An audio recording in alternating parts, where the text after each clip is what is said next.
Give me a go, no go for launch. Booster. Go. Retro. Go. Capcom. We're go flight. Launch control, this is Houston. We are go for launch. I love speed. Little did I know I was making history at that time.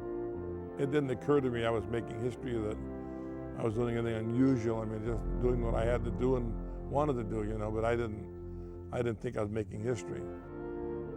In those days, I'd climbed on the rockets themselves without the car. That's the original rocket car.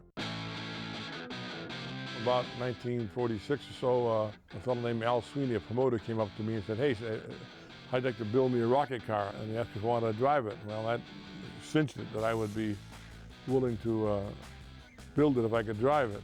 We took a 1934 Ford Indianapolis car, the Don Hulbert Special, made it into a rocket car.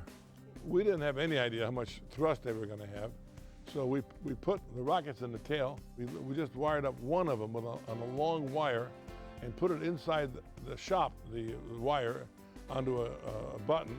And we had the car parked out in front of our shop, 3 o'clock in the morning with no traffic. And I hit the button to see what would happen. And a little flame came out about 3 feet long, and for about 2 minutes it fizzled out. It was a fizzle. I mean, it was a defective rocket.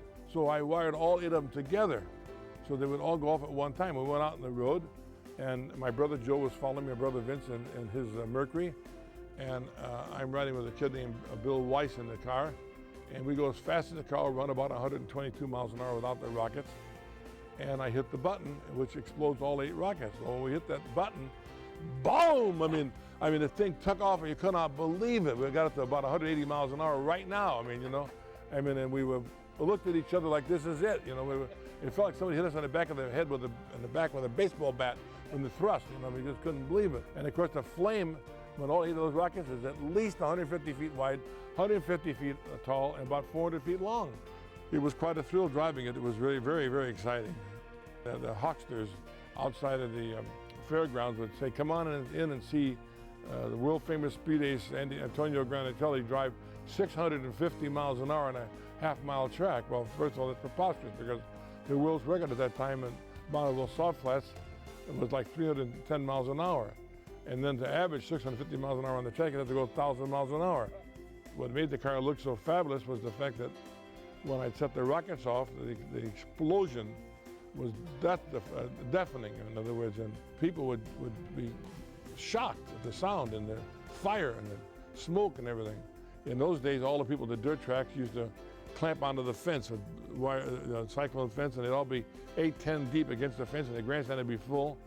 And as I'd come by, of course, they didn't have any idea what was going to happen, neither did I, for that matter. And I'd push the rocket, I had 8 rockets in the thing, and 8 buttons on the dashboard. And I'd come out of turn 4, and I'd start hitting the buttons one at a time. 1, 2, 3, 4, 5, 6, 7, 8, down the straightaway. Each time I hit a button, go boom, and a big sound, and then the fire would come out for at least 50, 75 feet wide and 75 feet high and 300 feet long. Flame, you understand? And then that would turn into white smoke. So by the time I got to the backstretch, the entire grandstand was engulfed in white smoke. So they couldn't tell how fast I was running because they couldn't see me. One time, I lost control of the car in Iowa, and I hit the fence. It was at nighttime, and I knocked out about 100 feet of fence. I don't know how long it was, but quite a bit. And the fence is flying everywhere. And the announcer, 20 Grand Steinbach, who was the best announcer I ever knew of, announced, "Don't be alarmed, folks, it's part of the show." Like hell it was. You're not telling me I used to fit in this thing, right? You know it's not my car. I could never have had it.